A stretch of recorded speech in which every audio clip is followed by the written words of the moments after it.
안녕하세요. 여러분 들고 계신 종목을 재빨리 분석해 친절히 안방까지 전달해드리는 종목 킥 서비스 최은정입니다.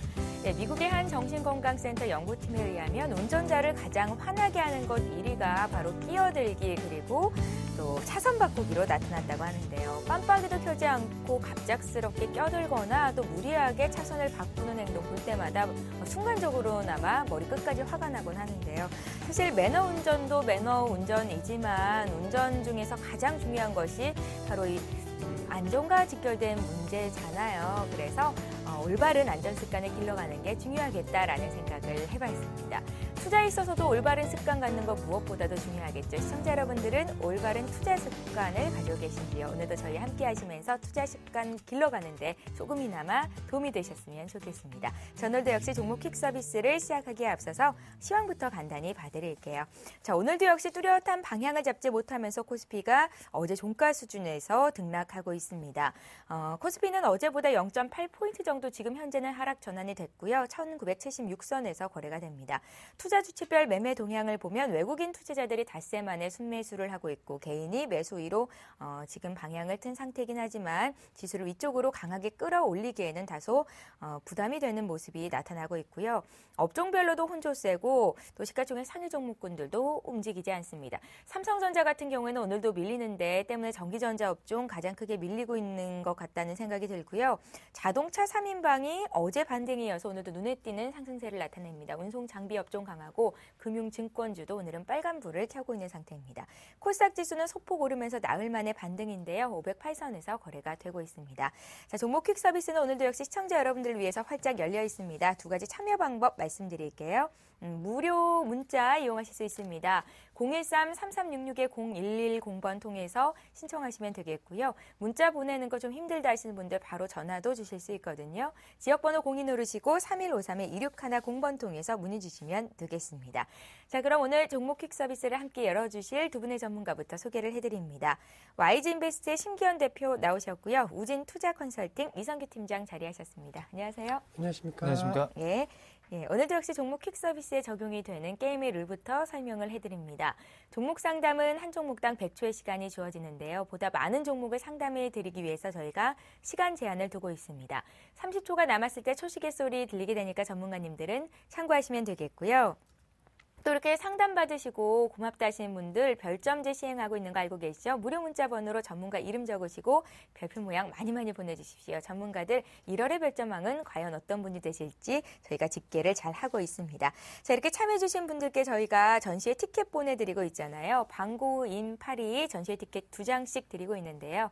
어제도 전시회 보고 싶다고 직접적으로 문자로 보내주신 분 저희가 선정을 해봤습니다. 오늘도 역시 전시회 가고 싶다 하신 분들은 적극적으로 참여를 해주시기 바라겠습니다. 자, 그럼 오늘도 역시 전화를 받으면서 첫 번째 시청자부터 만나볼게요. 안녕하세요. 예, 수고하십니다. 네, 안녕하세요. 반갑습니다. 네, 안녕하세요. 예, 시청자님은 어떤 종목이 궁금하세요? 기아차입니다. 기아차 들고 계세요? 예. 얼마에 몇 퍼센트 들고 계십니까? 77,000원에 70%입니다. 77,000원에 70%요. 예. 매수하신 지가 조금 되셨죠? 예, 작년 4월 한 중순쯤 됐습니다. 아, 작년 4월부터 매수를 하셨어요? 예. 비중을 보니까 추가 매수를 몇 번 하신 건가요? 예. 아, 예. 비중이 꽤 많으신데 지금 시점에서 어떤 점이 궁금하십니까? 네, 지금 뭐 손실이 좀 많은데 예. 어느 선에서 조금 잘라줄까 싶은 그것도 궁금하고요. 예. 올라가면은 계속 가지고 있으면은 매수가까지 올란가? 예. 그것도 궁금하고요. 장기 보유가 가능한지를 여쭤보셨는데 투자 기간은 여유가 있으신가요? 예. 예. 기아차 들고 계시고 지금 당장 자르고 나오기에는 손실폭이 너무 크다는 생각도 듭니다. 잠시 뒤에 심기현 대표님 바꿔드릴 텐데요. 기아차에 대한 6인의 자문위원단 의견부터 먼저 살펴볼게요. 예, 저희가 6인의 자문위원단 의견을 좀 집계를 해봤습니다. 의견이 다양한 것도 같지만 비중 축소 의견이 가장 많아요. 지금 비중이 70%로 너무 많다 하셨고요. 그냥 들고 가자는 보유 의견도 두 분이 계신데 이분들은 중장기 투자를 생각하실 것 같습니다. 심기현 대표 어떤 의견이실지 전화 연결해드립니다. 얘기 좀 나눠보세요. 네, 안녕하십니까. 예, 수고하십니다. 네, 감사합니다. 기아차 매수를 하셨고 또 많이 손실이 나셨기 때문에 고민이 많으실 것 같으신데 먼저 기아차를 이렇게 비중을 많이 담으신 이유가 있으신가요? 작년 4월 중순 그때는 이 자동차주가 인기가 좀 좋았잖아요. 네네. 작년도 아마 이제 상반기까지 네. 이제 전체 군단이라고 해서 그러한 부분을 좀 생각하신 것 같으시고, 기아차에 대해서 이제 매수를 하셨는데, 혹시 뭐 기아차 차종에 대해서 뭐 여러 가지 좀 관심 갖고 있으신 그런 차종이 많으신가요? 예, 그때 신차 여러 차 나오고, 네네. 예, 하여튼 그때는 9만원, 10만원 간다는 그런 조금도 많이 나왔고, 네. 예, 이래저래 그래 구입하게 됐어요. 네, 우선은 아마 제 개인적인 생각에는 이제 뭐 K9이다라는 뭐 그러한 이제 좀 중대형급 그런 차종에 대한 기대감이 높아졌기 때문에 아마 그러한 부분을 좀 보고 매수를 하신 것이 아닌가라고 생각이 드는데 결론적으로 기아차 같은 경우에는 지금 빠지는 이유, 급격하게 주가가 하락한 이유는 크게 두 가지지 않나라고 좀 정리를 해드릴 수가 있겠습니다. 하나는 말씀드렸던 신차 효과가 그렇게 크지 않았고 그리고 앞으로 나올 신차에 대한 기대감도 지금 그렇게 크지 않다라는 거. 과거 기아차의 주가 대세 상승을 이끌었던 것이 바로 K5라든가 K7이 상당히 잘 팔리면서 주가가 상당히 급반등에 대한 그런 모색을 하였는데 반대로 기대감이 너무 컸던 K9은 생각만큼 지금 시점 다른 경쟁 차종에 비해서 두각을 내지 못하고 있기 때문에 실적에 대한 부담감이 약간은 작용하고 있다는 거 현대차보다도 좀 더 많이 빠진 이유가 바로 그 이유다라고 정리해 드릴 수가 있겠고 현대 기아차를 전반적으로 지금 자동차 업종 역시나 환율적인 문제가 계속적으로 부각이 되고 있습니다. 일본 쪽에서 계속적으로 지금 경기 부양을 위해서 엔화를 계속적으로 풀고 있기 때문에 엔화의 가치는 더욱더 떨어지고 반대로 원화의 가치는 올라감에 따라 갖고 현대기아차 제품 경쟁력 물론 많이 올라왔지만은 아직까지는 해외에서 가격 경쟁력은 어느 정도 위에 점해야지만이 상당히 좀 잘 팔릴 수가 있는데 그러한 부분이 지금 일본 자동차 업체들과의 경쟁에서 약간 밀릴 수 있다라는 우려감 속에서 주가 하락을 하고 있기 때문에 그러한 부분에서 사실 안 좋은 그러한 흐름은 좀 예상이 된다라고 정리해 드릴 수가 있겠고 그렇다라고 해서 계속적으로 하락할 것 같지는 않습니다. 왜 그 이유는 오늘 장에서 현재 시장 대비 강세 흐름 보이고 있는 거 어제장도 그런 모습 보였는데 지금 시점 엔화가 약간의 약세 흐름 보이고 있지만은 단계적으로 약간 엔화 강세에 대한 기조가 어제장부터 약간 나타나고 있는 모습 보이고 있습니다. 또한 국내 시장에 있어서도 원화 가치가 계속적으로 상승세 보였는데 이제는 그렇게 가파른 상승세가 조금 꺾일 가능성이 있을 것으로 판단되고 있다라는 거 두 가지 악재 중에서 이제는 하나는 약간 단기적으로 좀 개선될 가능성이 있을 것으로 판단되고 있기 때문에 그러한 부분에 있어서 기아차 우선은 비중 많으시지만 지금 당장 다 손절하시기에는 상당히 부담감이 되실 걸로 판단되고 있기 때문에 지금 55,400원대에 주가 형성이 되고 있는데 환율적인 좀 움직임만 어느 정도 기아차에 우호적으로 해준다고 한다면은 6만 원대까지는 좀 올라올 수는 있을 것으로 판단되고 있습니다. 따라서 지금 당장 6만 원 왔을 때 팔자 이렇게 말씀드릴 수는 없고 6만 원 선 왔을 때 그때 환율 상황과 그리고 전반적으로 기아차 새로운 차종에 대한 기대감이 얼마만큼 나오는지를 판단하신 이후에 다시 한번 홀딩하실지 아니면은 손절하실지를 생각하시는 것이 필요할 것으로 판단되고 있기 때문에 비중 많으시지만 비중 축소하실 필요는 없으시고 우선은 6만 원 정도까지는 한번 기다리시는 것이 기아차에 있어서는 조금 필요하지 않을까라고 정리해 드릴 수가 있겠습니다. 예, 시청자님. 예. 지금 당장 팔지는 마시고요. 예. 주가가 한 6만 원대까지 올 수 있겠는데 그때 가서 새로운 차종에 대한 사람들의 관심도라든지 실적 부분도 좀 체크를 해볼 필요가 있겠다는 생각이 듭니다. 자동차 관련주는 올해 1, 2분기 실적이 앞으로의 주가 흐름에 큰 영향을 미칠 것도 같거든요. 예, 조금 더 지켜보십시오. 비중은 줄이지 마시고요. 여기서 더 늘리지도 마시고요. 예. 예, 저희가 다음 주에 다시 한번 전화 연결 드릴게요. 예, 감사합니다. 예, 고맙습니다. 첫 번째 전화 연결은 시청자 여러분들 많이 들고 계시는 기아차였습니다. 55,400원에 오늘 1.4% 반등이 크게 나오고 있는 종목 중에 하나였죠. 자, 오늘도 문자 많이 보내주고 계신데요. 문자 바로바로 풀어드릴게요. 덕성부터 봅니다. 덕성은 884 하나님께서 주셨는데요. 매수가가 2,940원, 비중이 20%십니다. 앞으로의 전망 여쭤보셨어요? 예. 네, 일단 덕성 수익 중이십니다. 그래가지고 일단 축하드리겠고요. 덕성 같은 경우는 원래 합성 피혁 제조 전문 회사로서 그런 것은 이제 판매를 하죠. 그러니까 원래는 섬유의복 업종이었는데 최근에 들어서 이게 갑자기 급등한 이유는 뭐냐면 그 태블릿 PC에 들어가는 그 말 그대로 합성 피혁이라든지 그런 부분들을 이제 납품을 하게 됐습니다. 그래서 상당히 그 이전까지는 말 그대로 실적이 굉장히 저조하다가 작년 3분기부터 실적이 급증하기 시작했고요. 그런 점들이 일단 9월 달부터 작년 그러니까 9월이죠. 그때부터 이제 급등하기 시작해서 지금까지도 추세적으로는 계속해서 좀 이어가고 있는 상황이다라고 이렇게 볼 수가 있겠습니다. 근데 이 덕성 같은 경우는 지금 현재 주가 수준에서 이제 놓고 보게 되면 사실상 여기서는 더 올라가기 위해서는 말 그대로 실적 개선폭이 상당히 커야 된다라고 볼 수가 있겠고요. 그런 점들이 일단은 스마트폰이라든지 뭐 태블릿 PC가 얼마나 매출이 더 나오냐에 일단 관점이 달려 있다고 이제 볼 수가 있겠는데 실상 이 태블릿 PC 쪽에 좀 나쁨 쪽이 많은데 태블릿 PC가 조금씩 늘어가는 추세는 맞습니다만 사실상 기존에 보급된 그 스마트폰이라든지 그런 부분들이 많아서 추가적 상승에 대해서는 약간 실적 개선에 대해서는 의문이고요. 다만 이 정도 주가 수준은 뭐 지켜줄 수 있다라고 이렇게 보시면 되겠습니다. 그래서 지금 같은 경우는 일단은 일부 차익 실현 전략을 좀 제시를 해드리도록 하겠고 기술적으로 한번 또 살펴보게 되면 최근에 보게 되면 그 이전에 급등이 나올 때의 그 거래량과 지금 거래량을 비교를 한번 해보도록 하면요. 거의 2배가량 최고점에서 터졌던 게 이제 거의 2배가량 이렇게 올라왔는데 사실상 이 부분에서 지금 추가적인 상승 탄력이 못 나오고 있죠. 근데 그러니까 차트 모양으로 뭐 말씀을 드리는 게 그러니까 기업에 대해서 제대로 말을 하는 건지는 저는 그렇게 생각하지 않지만 제가 그냥 여태까지 올해 이렇게 차트상을 보면서 굉장히 위험한 차트가 있는데요. 지금 여기 보시면 갭으로 떠서 이 공간에 지금 몰려 있는데 이 몰려 있는 상황에 있어서 말 그대로 여기서 뭐 조금이라도 문제가 생겨서 갭으로 떨어져가지고 예를 들어서 한 3,550원 정도 밑에서 시작한다 출발해가지고 여기로 회복 못한다 하면 거의 급락 매물들이 나오는 패턴입니다. 그래서 일단은 이 구간을 메꾸고 올라가면 다시 한번 추가 상승세가 나올 수 있겠지만 만약에 메우거나 아니면 갭으로 떨어졌는데 다시 올라오지 못한다고 한다면 말 그대로 하락세라고 좀 보시면 되겠습니다. 그래서 일단은 일부 차익 실현 물량들 차익 실현을 하시라고 좀 제시를 해드리도록 하겠고요. 수급상으로는 일단 3,380원 정도가 지지선으로 나와야만 다시 한번 반등의 여력은 있습니다. 그래서 일단 그 부분들 3,380원을 반드시 지금 손절가로 좀 지켜주시고요. 지금은 일부 물량들 처분하는 전략을 제시를 해드리도록 하겠습니다. 예. 지금 현재 20% 넘게 수익을 보고 계신데요. 말씀 들어보니까 이제는 좀 수익 본 거를 챙겨야 될 때가 아닌가라는 생각이 들었습니다. 덕성 봐드렸습니다.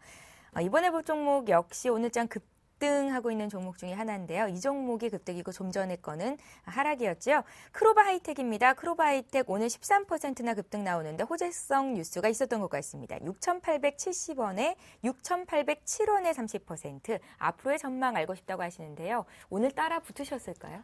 네, 그래서 뭐 크로바 하이텍 같은 경우에는 역시나 그 무선 충전 관련된 부분에 있어서의 급등세가 현재 진행이 됨에 따라 갖고 관련주들과 함께 동반 급등세 보이고 있다라고 정리해 드릴 수가 있겠습니다. 그 이유 역시나 갤럭시 S4와 관련된 무선 충전 기능을 도입했다라는 그런 뉴스 기사와 함께 관련주들 급등세 보이고 있는데 사실 이 종목 같은 경우에는 계속적으로 무선 충전 관련된 부분에 대한 이슈로 인해 갖고 계속적인 급등세 보였습니다. 3,800원대 저점 형성 이후에 현재 시점 거의 2배 가까운 그런 상승세를 보였다라는 거, 이러한 부분에 있어서 주가에 어느 정도 반영이 되었다라고 보실 수는 있겠지만은 사실 아직까지 이 무선 충전 관련된 부분이 상용화가 대중화가 되지 않았다는 측면에 있어서는 분명히 추가 상승 여력은 어느 정도는 있을 것으로 판단되고 있습니다. 따라서 만약에 이 종목을 들고 계시든 아니면은 좀 관심 있게 보시든 어쨌든 중장기적으로는 지금 가격대 7,100원대보다는 분명하게 상승세 보일 가능성이 상당히 높을 것으로 판단되고 있고,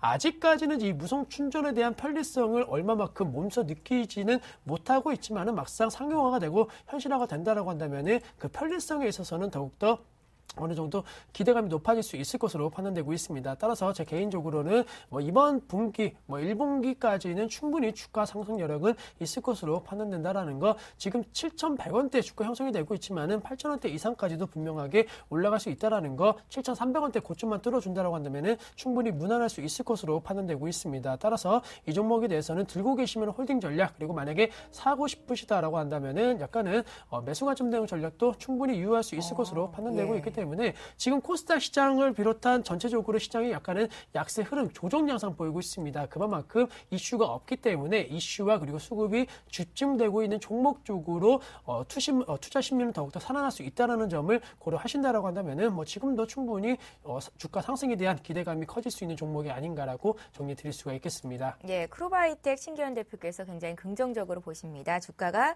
7,300원을 뚫으면 8,000원까지도 무난히 올라갈 수 있겠다. 긍정적인 답변이셨는데요. 참고를 해보시면 좋겠습니다.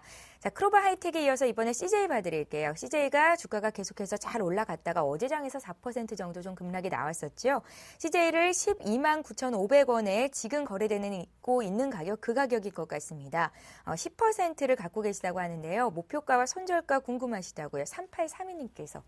네, 일단 CJ 같은 경우는 지주사죠. 그러다 보니까 이제 자회사들의 실적에 이제 많이 연동되고, 그다음에 그만큼 이제 지분법 이익을 얼마나 가져가느냐, 그런 것들이 있습니다. 그러니까, 쉽게 생각하시면 CJ 그룹주들이 잘 나가게 되면, CJ는 추가적으로 상승할 여력도 굉장히 높습니다. 근데 CJ 자회사들을 보게 되면 방송하고 특히나 그 음식료 부분으로 크게 나눠져 있죠. 거의 생필품들이기 때문에 사실상 그렇게 두려워할 만한 그런 지주사는 아닙니다. 그래서 계속해서 보유하셔도 중장기적 투자로는 굉장히 매력적이다라고 볼 수가 있겠는데요.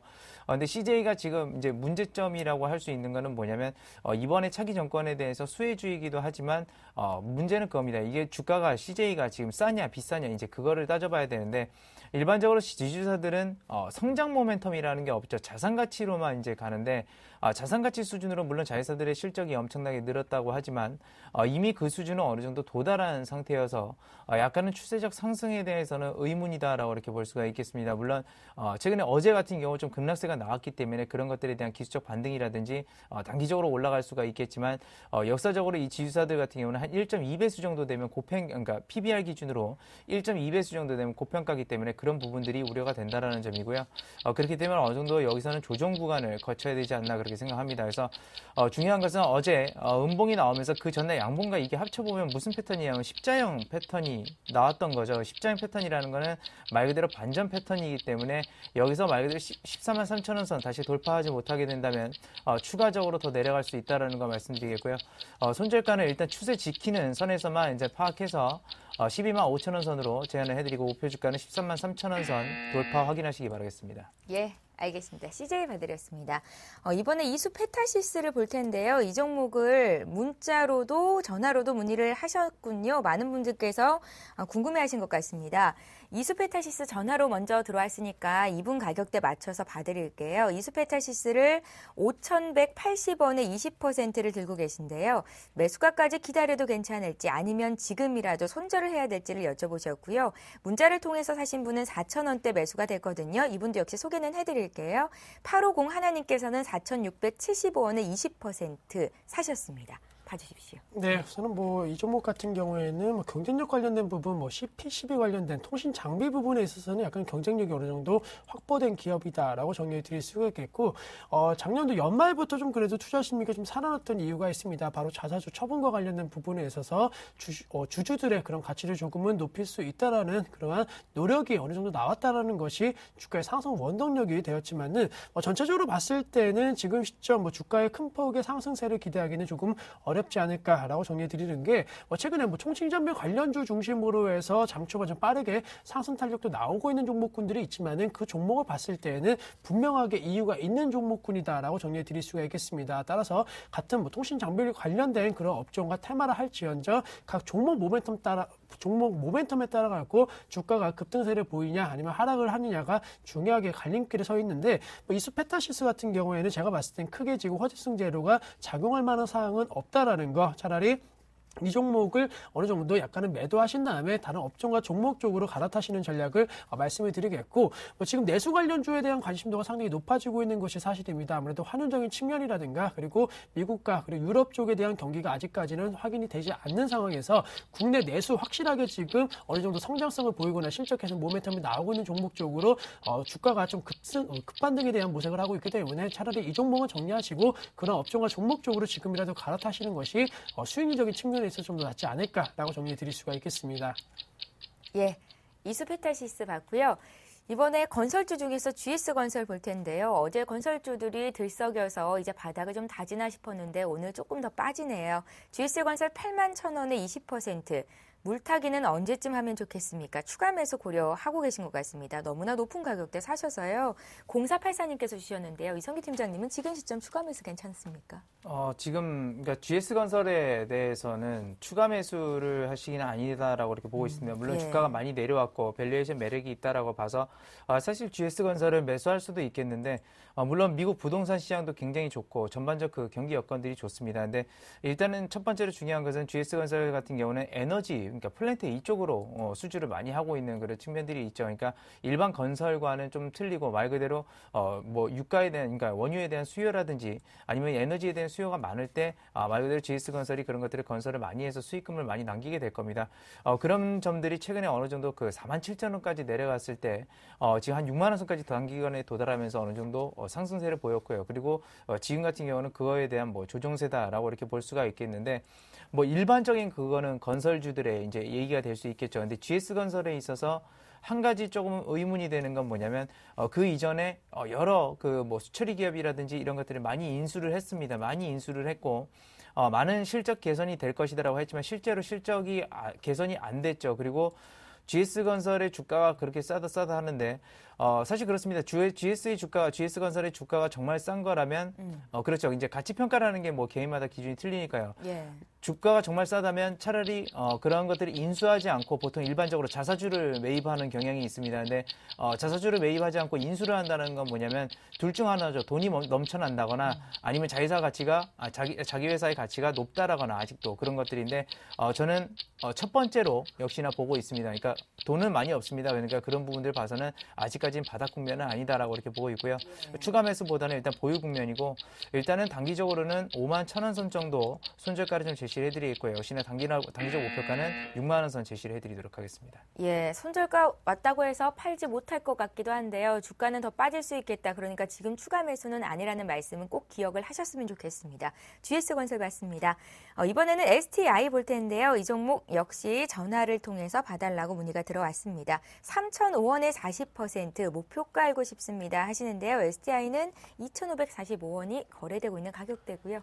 네, 네. 우선은 아마 3,000원대 사셨다고 한다면 상당히 좀 오랜 기간 동안 이 종목을 보유하신 것이 아닌가라고 말씀을 드리는데 이 종목 같은 경우에는 최근에 뭐 반도체 업황 관련된 부분 그리고 디스플레이 관련된 부분에 있어서의 좀 기대감이 작용을 해주면서 그리고 삼성과 관련된 그러한 협력 업체다라는 그러한 얘기가 나오면서 좀 급반등에 대한 모색을 하고 있습니다. 삼성 디스플레이와 관련된 공급 납품 관련된 그런 계약과 함께 계속적으로 급등세 보이고 있지만은 이 상승세는 계속적으로 이어질 수는 있겠지만은 3,000원대까지 올라오기까지는 약간은 좀 무리가 있지 않을까라는 말씀을 드리는 게 2012년도 고점이 연초였습니다. 사실 2012년도 한 2월달경에 3,075원대 고점 형성 이후에 급락과 급등이 계속적으로 좀 큰 폭의 그런 변동성을 보이면서 주가 2,800원대까지는 회복세를 보였지만은 그 이상은 뚫지 못했다는 거 그리고 2,800원대 어느 정도 고점 찍고 다시 한번 좀 내려가는 모습 속에서 지금 올라오고 있기 때문에 2,800원 혹은 2,900원대까지는 어느 정도 올라갈 수는 있겠지만은 3,000원대까지 무조건적으로 뚫고 강하게 올라가기에는 약간은 리스크가 있을 것으로 판단되고 있기 때문에 제 개인적으로는 우선은 지금 당장 손절보다는 반드시 매도 의견 드리겠고 목표가는 2,850원대부터 분할 매도하신 다음에 2,950원대까지는 전략 손절하시는 전략이 좀 필요하지 않을까라고 정리해 드릴 수가 있겠습니다. 예, STI를 매수가까지 기다리기는 조금 무리가 있겠다라는 말씀이시고요. 지금 당장은 아닐지라도 주가가 조금만 더 올라갔을 때 그때 분할 매도를 해보자는 의견이십니다. 자, 이번에 또 문자로 들어온 종목 풀어드릴게요. 새우글로벌 봐드릴게요. 새우글로벌 오늘 문자를 2개나 주셨는데요. 지금 풀어드립니다. 부하나 사모님께서 주셨고요. 사신 가격은 1,510원, 비중이 80%로 많으십니다. 목표가 알고 싶다고 하시네요. 이성기 팀장님. 네, 일단 새우글로벌 같은 경우는 대표적으로 뭐 신공항 테마 이렇게 해서 2012년이죠. 작년 초반만 해도 굉장히 큰 폭으로 좀 상승을 했었습니다. 물론 네. 이 회사의 그 본질은 뭐냐면 원래 플라스틱 제조 전문 기업이죠. 이제 그러면서 플라스틱 같은 경우는 어느 데에 많이 들어가냐면 뭐 경량화라든지 그러니까 자동차 내장재라든지 그런 것들에 이제 매출이 많고요. 그만큼 뭐 매출도 늘어나고 그런 측면들은 있었는데 사실상 그 실적 자체가 그렇게 폭발적으로 증가했던 것은 아닙니다. 말 그대로 그 실적 자체가 폭발적으로 증가해서 그런 부분들이 테마였겠다라고 한다면 사실상 저 위에 올라갔던 주가 자체를 지킬 수가 있었는데 실적이 늘어난 건 맞지만 그렇게 큰 폭으로 늘어나지 않았다는 점이 최근에 주가를 계속해서 좀 부진하게 만들고 있고요. 물론 전방 산업들에 대해서 자동차 섹터라든지 그런 것들이 이제 말 그대로 잘 돼야만 같이 갈 수 있습니다. 근데 보시면 아시겠지만 지금 이 차트 흐름 자체가 그렇죠. 뭐 현대차, 기아차 이런 섹터들과 좀 동일하게 간다라고 이렇게 보시면 되겠습니다. 그래서 자동차 섹터에 역시나 연관도 많고 테마도 있고 그러니까 지금 같은 경우는 신공항 테마가 이제 말 그대로 테마적으로도 보는 시기도 아니고요. 예. 물론 자동차 섹터가 지금 반등하려고 이제 준비를 한다라고 하는 시기지 또 확실하게 자동차 섹터가 지금부터 또 간다라는 또 보장도 없습니다. 그렇게 봤을 때는 여기서 다시 한번 뭐 매수가까지 가서 수익을 본다는 전략보다는 어느 정도 리스크 관리에 들어가는 게 좋겠죠. 그래서 최근에 바닥권에서 어느 정도 반등이 올라왔었던 부분입니다. 일단은 그 부분에 대해서 손절가를 정해드리는데요. 손절가는 역시나 딱 1,000원 선으로 좀 이렇게 제안을 드리겠고요. 목표 주가는 물론 위로 저항대가 상당히 좀 두텁습니다. 그래서 한 1,200원대로 목표 주가를 좀 제안해 드리도록 하겠습니다. 예. 1,000원이 손절가고 1,200원이 목표가라고 하시는데요. 새우글로벌 이성기 팀장님께서 봐주셨습니다. 이번에 또 문자로 들어온 종목 바로 봐드릴게요. 유나이티드 제약입니다. 유나이티드 제약을 11,300원에 사셨고요. 비중이 10% 정도가 있으시네요. 이 종목 심기현 대표께 드릴게요. 네, 우선 뭐 유나이티드 제약 계속적으로 52주신 고가를 경신하고 있다는 측면 역시나 주가 흐름 상당히 좀 강하다라고 정리해 드릴 수가 심 있겠고. 대표님 추가 매수하고 싶다고요. 네, 우선 뭐 추가 매수 같은 경우에는 역시나 좀 어느 정도는 가능할 수는 있지는 않을까라고 좀 정리해 드릴 수가 있겠습니다. 가능하다고요? 네, 그 이유 같은 경우는 물론 좀 많이 올랐지만은 제약 업종 뭐 아시겠지만은 유나이티드 제약뿐만이 아니고 동아제약을 비롯한 관련된 모든 종목군들에 대해서 현재 상당히 좀 강세 흐름이 현재 진행이 되고 있고 작년도 상반기 이후부터 빠르게 지금 제약 업종에 대한 시각이 많이 변화되고 있습니다. 작년도 상당히 좀 큰 폭의 상승세 이루었지만은 연초 지금 2013년도 들어서도 그 상승 난리가 계속적으로 이어지고 있다는 거, 과거 한 5, 6년 정도 계속적으로 침체기를 겪었던 제약업종이 좀 변모를 하고 있다라고 정리해 드릴 수가 있겠고, 제약업종이 지금 뭐 상당히 어려운 시점은 맞습니다. 하지만은 그런 어려운 시점 속에서 계속적으로 기업들 뭐 구조 조정이라든가 관련된 지금 과도한 그런 경영에 대한 리스크가 있는 것이 아니고 오히려 몸집을 줄이면서 조금은 튼실한 그런 재무 구조를 만들려고 하는 것이 유나이티드 제약을 비롯한 전반적으로 제약업종이 좀 분위기이기 때문에 앞으로의 제약업종에 대한 주가 상승 탄력도는 더욱더 나타날 수 있을 것으로 판단되고 있고, 유나이티드 제약 만약에 비중을 좀 확대하신다라고 한다면 현재 5에서 10% 정도의 추가 비중 어느 정도 확대 전략은 유효할 수 있을 것으로 판단되고 있습니다. 따라서 비중 확대 시 매수하셨던 가격대는 역시나 1,400원대는 어느 정도 유효할 수 있을 것으로 판단되고 있고, 워낙 가파르게 9,000원대 어느 정도 상승 랠리 보였기 때문에 횡보는 보일 가능성이 있을 것으로 판단되고 있는데, 횡보 움직임에서도 10,000원대 그리고 11,000원대에 대한 박스권만 좀 형세가 박스권이 형성이 되면서 그 박스권만 약간 위로 올라가 준다라고 한다면은 12,500원대까지의 추가 상승 여력이 있을 것으로 판단되고 있다라는 거. 분명하게 주가가 이렇게 오른 것은 부담 요인으로 작용할 수 있겠지만은 시장 대비 강액 그리고 대세 상승에 대한 모습을 보인 종목에는 분명히 이유가 있다라는 점을 한 번쯤 생각해 보면서 추가 매수 및 그리고 홀딩 전략도 유효한 종목이지 않을까라고 정리해 드릴 수가 있겠습니다. 예, 알겠습니다. 유나이티드 제약을 더 사고 싶은데 그 시점 알고 싶다고 하셨거든요. 오늘 사도 된다는 말씀이신 것 같아요. 5에서 10% 정도 비중을 실어보시고요. 매수가 이상해서 팔 수 있는 기회를 줄 것 같습니다. 이번에 전화 연결해 볼게요. 두 번째 시청자 연결합니다. 안녕하세요. 안녕하세요. 예, 반갑습니다. 시청자님. 반갑습니다. 예, 어떤 종목 봐드릴까요? SK 하이닉스요. 예, 얼마에 몇 %입니까? 26,400원에 50%요. 26,400원에 26,400원에 50%요. 50%요. 예, 어떤 점이 궁금하세요? 예, 전문가들이 좋다 하는데 예. 마음대로 올라가지도 않고 계속 내려가고 하니까 답답해서 그래 한번 앞으로 전망이 어떤 거 싶어 그래 드렸습니다. 예, 잘 전화 주셨습니다. 언제쯤 매수하셨습니까? 한 3, 4일 됩니다. 3, 4일이요. 예. 사신 이후로는 주가가 좀 빠져서 답답하실 것도 같습니다. 시청자님, 예. 종목이 좋다 그래서 매수를 하셨다고 했는데 투자 기간은 얼마나 생각하셨고 목표가는 얼마나 잡으셨었어요? 한 달 정도 생각하고 있는데 목표가는요? 목표가는 한 2만 한 9천 원 보고 있는데 그 잘 안 되지 싶으네요. 한번 전문가에게 좀 물어보려고요. 예, 알겠습니다. 이성기 팀장님 바꿔드릴 텐데요. 궁금한 점 더 많이 여쭤보시면 되겠습니다. 예. 네, 안녕하세요. 안녕하세요. 네, SK 하이닉스를 지금 보유를 하고 계신데 약간 손실이시죠? 예. 네. 일단 뭐 SK 하이닉스가 최근에 SK 하이닉스는 뭐랑 많이 움직이냐면 아마 많이 들어보셨을 거예요. 그러니까 D램이라고 그래가지고 그 PC에 들어가는 그 램이 있습니다. 예. 그 가격과 당연히 많이 연동이 되게 됩니다. 왜냐하면 그 가격에 따라서 매출을 했을 때는 당연히 그만큼 매출 말 그대로 그 그러니까 매출액이 많겠죠. 그리고 임금 같은 건 당연히 정해져 있으니까 그런 부분에서는 마진이 커지고 만약 고정비라든지 그런 것들도 역시나 말 그대로 고정이 돼 있으니까 마진이 커지는 결과고요. D램이 떨어졌을 때는 D램 가격이 떨어지게 되면 매출액은 적어지는데 당연히 고정비들은 그대로 돼 있으니까 마진폭이 적어지는 그런 구조를 가지고 있습니다. 그래서 일반적으로 뭐 반도체 업황, 그러니까 IT 업황이 좋다고 해서 이 하이닉스의 주가가 움직이는 건 사실 아니고요. 그러니까 명확히 말씀드리면 이제 D램이 맞다라는 거고, 최근에 들어서 근데 D램 가격이 한 달 새 한 12% 정도 급등을 했습니다. 그러니까 그거는 사실상 이게 왜 어떻게 해서 D램 가격이 올라가야 좋은 현상이냐면 공급은 일정한데 수요가 엄청나게 늘어나야 되는데 그게 아니라 D램 가격이 낮아지니까 생산을 안 한 겁니다. 그러다 보니까 당연히 상대적 수요가 많아지죠. 그러면서 가격이 올라간 측면이기 때문에 그것을 업황의 회복이다라고 이렇게 볼 수는 없는 거죠. 그리고 예. PC의 수요보다는 지금 말 그대로 모바일이나 그쪽으로 이제 많이 갑니다. 비메모리 반도체라고 보통 많이 불리죠. 물론 하이닉스도 그런 쪽으로 하고 있는데 지금 보게 되면 딴 게 문제가 아니라 이 변화하는 시기에 있어서 시설 설비 투자라든지 이런 것들이 좀 많이 늦었습니다. 그러면 그만큼의 돈을 또 투자를 해야 되는 건데 수익성이 난다고 하더라도 결국에는 주주들이 가져갈 수 있는 이익은 없다라는 것이죠. 그래서 D램 가격 때문에 이렇게 움직이긴 하지만 아직까지는 하이닉스를 뭐 그렇게 긍정적으로는 볼 수 없다라고 이렇게 저는 솔직히 말씀을 드리겠고요.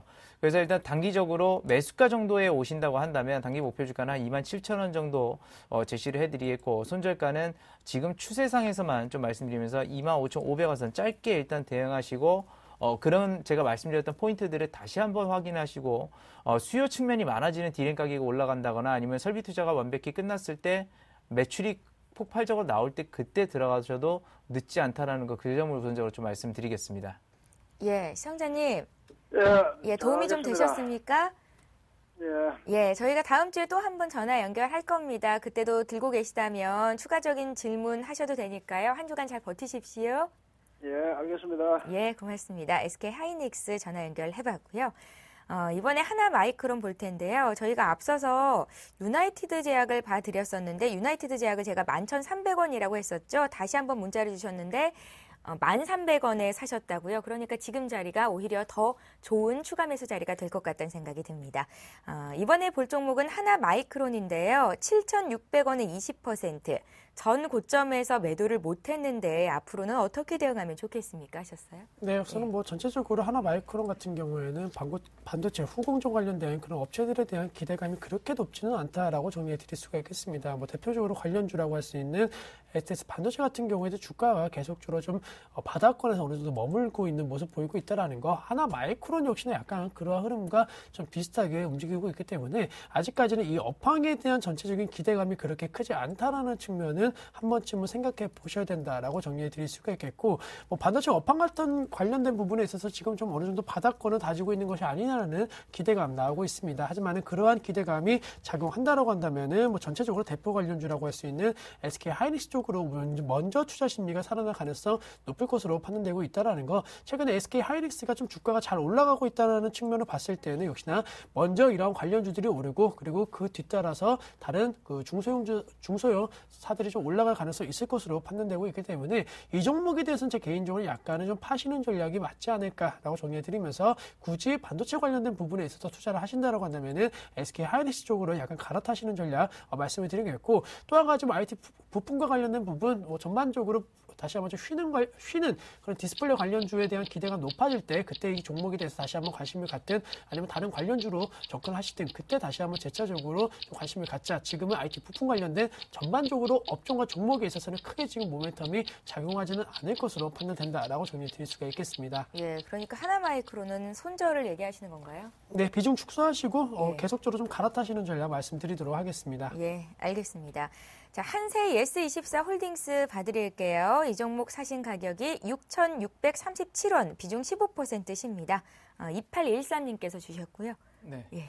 한세 예스24 홀딩스는 뭐 홀딩스에서 딱 느껴지듯이 이제 지주회사죠. 그러니까 예. 지주회사 같은 경우는 아까도 이제 말씀을 CJ를 이렇게 얘기하면서 말씀을 드렸지만 지분법 이익이 이제 가장 크게 작용합니다. 그러니까 자회사들이 얼마나 잘하는데 사실상 그 한세실업이 여기에 일단 자회사고요. 그리고 예스24라는 그 인터넷 서점이 있습니다. 이제 자회사인데, 한세실업 같은 경우는 실적이 굉장히 큰 폭으로 증가한 측면이 있지만, 예스24 같은 경우는 그렇게 크게 증가한 사례는 아닙니다. 그래서 그런 점들이 상쇄가 되게 되면서, 전반적으로 지금 보게 되면 한세실업이 좋다라고 했을 때 올라가는 경향이 있지만 결국 다시 회귀하고 올라갔다 다시 회귀하고 그런 거 있죠. 근데 회사 전체의 그 실적 자체로 놓고 보게 되면 분명히 전체 한세그룹 전체는 굉장히 그래도 계속해서 꾸준히 성장하고 있습니다. 그래서 이 지주사 같은 경우는 일단 그래서 일봉으로 보면 굉장히 판단하기 힘들고요. 이렇게 월봉으로 보게 되면 지금 그렇죠. 월봉으로 지금 한번 잠깐 보시게 되면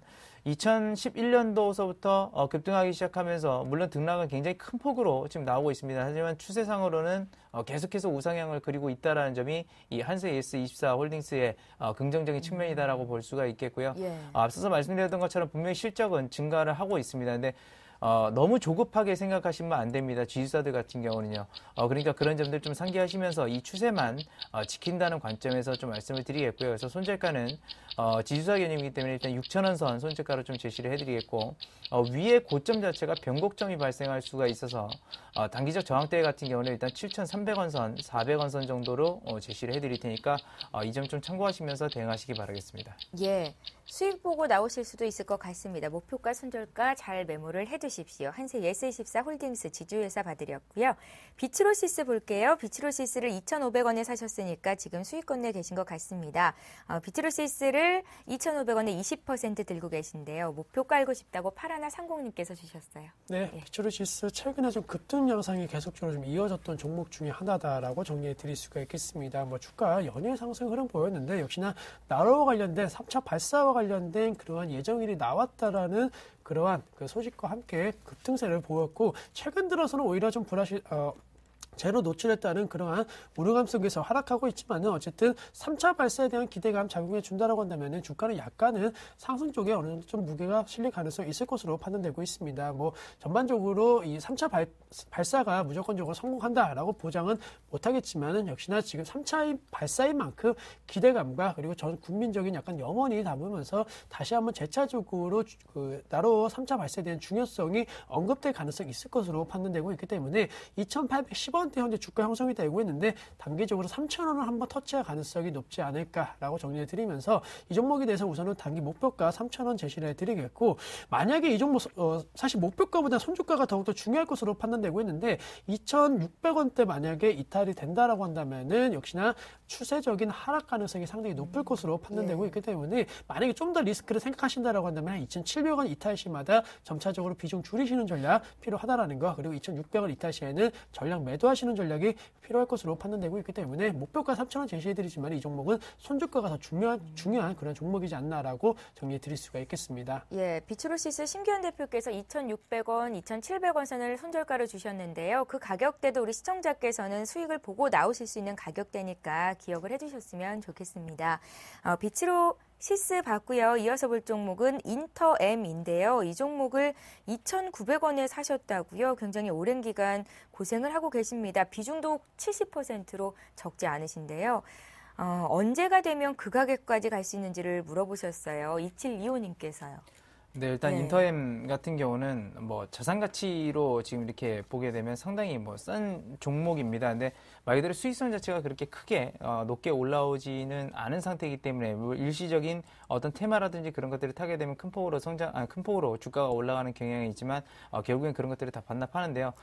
인터엠 같은 경우는 그렇죠. 이제 음향기기 말 그대로 그쪽에서 매출이 많이 나오는데 최근에 들어서 이 음향기기 업체들이 조금씩 상승하려고 하는 움직임들은 나오고 있습니다. 왜 그러냐면 TV 쪽으로 이제 그동안은 뭐 태블릿 PC라든지 스마트폰이라든지 그런 기기들로 가다가 이제 TV 쪽으로 오게 되죠. 근데 TV를 더 넘어서 뭐 영화 스크린이나 그런 쪽에서는 중요한 것은 사실상 물론 모션으로 보여지는 것도 중요하지만 소리가 굉장히 중요합니다. 그래서 그런 부분들에 대해서 지금 매출이 나오기 때문에 기대감으로 올라간다라고 보시면 되겠고요.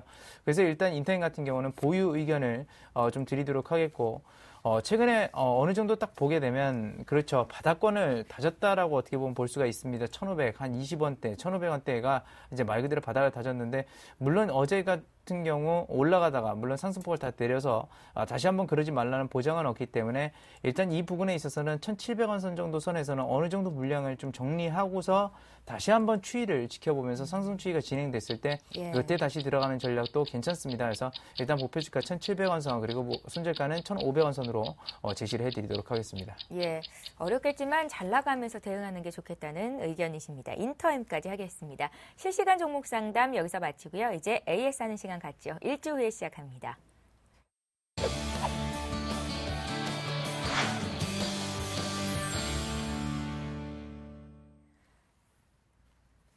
예, 지난주에 이성규 팀장님께서 상담해 주셨던 종목부터 살펴보겠습니다.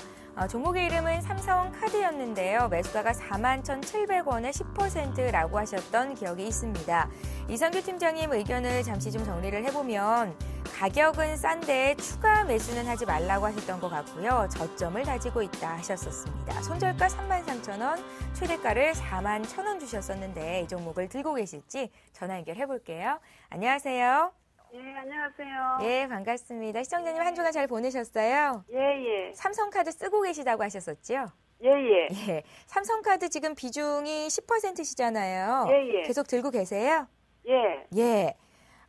알겠습니다. 이성규 팀장님 의견 변함 없는지 바꿔드릴게요. 예. 예. 네, 안녕하세요. 예, 예, 안녕하세요. 네, 삼성카드 뭐 아직도 보유하고 계신데 추가 매수는 안 하셨죠? 예, 안 했어요. 네. 그래서 한 3,300원 내려오면 할까 그랬는데요. 33,000원이요? 아니, 33,000원. 예. 일단은 그 정도라도 일단은 그 ROE 지금 보고서들 나오는 거 아마 보셨을 거예요. 그 ROE라는 거, 그러니까 뭐 자기 자본 대비 수익률을 말하는 건데, 그게 지금 몇 프로냐면 한 4% 정도밖에 안 됩니다. 그래서 상당히 은행 업종 대비해서 수익성이 낮은 측면들이 있고요. 그만큼 규제도 많았고, 근데 ROE라는 거는 사실상 쉽게 말씀드리면 뭐랑 비교하냐면 은행 금리랑 비교해 보시면 돼요. 그러면 이 기업이 벌어들이는 게 자기 자본 대비해서 4%인데 말 그대로 그렇게 벌 거면 은행 예금하는 게 더 낫지 않을까요? 그러니까 아직까지도 그렇게 싼 가격은 아니라는 거죠. 결국에는.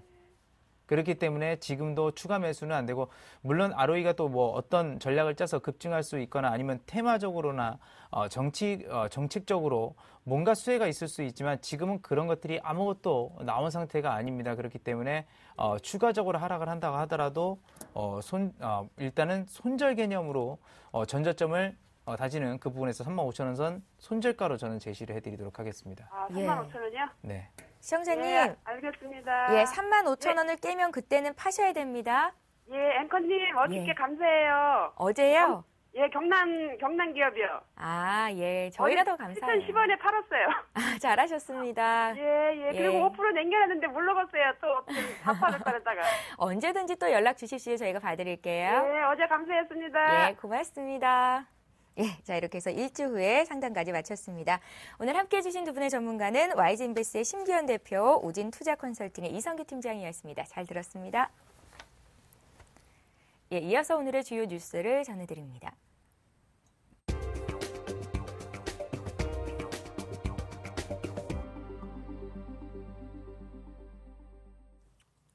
네, 이 시각 주요 뉴스입니다. 원화 강세로 수입 물가가 떨어지면서 생산자 물가지수가 3년여 만에 가장 큰 폭으로 내렸습니다. 한국은행이 발표한 생산자 물가지수에 따르면 지난해 12월 생산자 물가지수는 전년 동월 대비 1.2% 하락하며 2009년 10월 이후 가장 큰 낙폭을 기록했습니다. 한국은행은 지난해 4분기 원달러 환율 수준이 전년 동기 대비 4.7% 낮아지며 수입 원자재 가격과 공산품 제조 원가가 하락했다고 설명했습니다. 품목별로는 공산품 물가가 2.7% 떨어졌으며 경기 부진으로 1차 금속 제품이 12%가량 급락해 하락세가 두드러졌습니다. 농림수산품 물가는 축산물을 중심으로 3.8% 내렸습니다. 국내 출하 제품과 수출 제품의 가격 변동을 나타내는 총 산출 물가 지수는 전년 동월 대비 2.6% 낮아졌습니다. 항목별로 보면 총 국내 출하 물가는 1.2%, 총 수출 물가는 7.5%씩 떨어졌습니다. 특히 전자기기 등 공산품 수출 물가의 하락폭이 7.4%를 기록했습니다. 미국 연방준비제도는 현지 시간으로 16일 지난 몇 주간 경제는 점진적 또는 완만한 속도의 성장세를 보였다고 평가했습니다. 연준은 이날 발간한 베이지북에서 12개 연방준비은행 관할 지역의 지난해 말 경기 동향을 종합한 결과 연말연시 쇼핑 시즌, 자동차 수요 확대, 주택시장 회복세 등이 11월 중순부터 12월까지의 미국 경제를 부양하는 데 도움이 됐다고 분석했습니다. 이는 지난달 발간한 베이지북에서 연준이 재정절벽 위기를 앞두고 경제가 느린 속도의 확장세를 보였다고 진단한 것보다는 다소 나아진 것입니다. 그러나 연준은 재정절벽에 대한 불확실성을 이유로 고용을 회피하고 있다며 의회와 백악관이 정부 예산 감축에 대한 결정은 뒤로 미뤘다고 재정 불확실성은 여전하다고 지적했습니다. 서울 강남 구민들은 사교육비로 가구당 월 평균 114만 원을 지출하고 있는 것으로 나타났습니다. 강남구는 17일 2011년 강남 사회지표 조사 분석 결과를 발표했습니다. 조사 결과 전체 강남구 내 가구의 28%는 월 평균 소득이 500만 원 이상이었으며 400만 원 이상 500만 원 미만은 18%, 300만 원 이상 400만 원 미만은 20%를 차지했습니다. 가구당 사교육비는 월 114만 원으로 소득이 높을수록 사교육비 지출도 많았습니다. 또 강남구민의 78%는 스스로 정치, 경제, 사회적 위치를 중간 이상이라고 생각하는 것으로 조사됐습니다. 1인 가구 비율은 30%로 전국 평균에 비해 월등히 높았으며 노인 인구 증가율은 전국보다 2배 가까이 높아 노령화가 급속히 진행되고 있는 것으로 나타났습니다. 질병관리본부가 전국에 인플루엔자 유행주의보를 발령했습니다. 질병관리본부에 따르면 인플루엔자 표본 감시 결과 1월 6일에서 12일 사이 인플루엔자 환자 비율이 외래 환자 1000명당 4.8명으로 유행 기준인 4.00을 초과해 주의보를 발령했다고 밝혔습니다. 인플루엔자 바이러스 검출 비율은 지난해 12월 16일에서 22일 2.5%에서 계속 증가해 올해는 17.6%에 이르렀습니다. 지역별로는 인천, 광주, 강원, 서울의 인플루엔자 환자 비율이 높은 것으로 나타났습니다. 질병관리본부는 인플루엔자 예방을 위해 손을 자주 씻는 등 개인위생을 준수하고 노약자, 소아 등 고위험군은 지금이라도 인플루엔자 예방접종을 받는 것이 좋다고 설명했습니다. 지금까지 주요 뉴스 전해드렸습니다. 예, 매일 이 시간 종목 퀵 서비스는 시청자 여러분들을 위해서 활짝 열려 있습니다. 오늘 다 못해드린 종목들이 있는데요. 내일 다시 한번 문의 주시면 저희가 다 풀어드리는 시간 꼭 갖도록 할게요.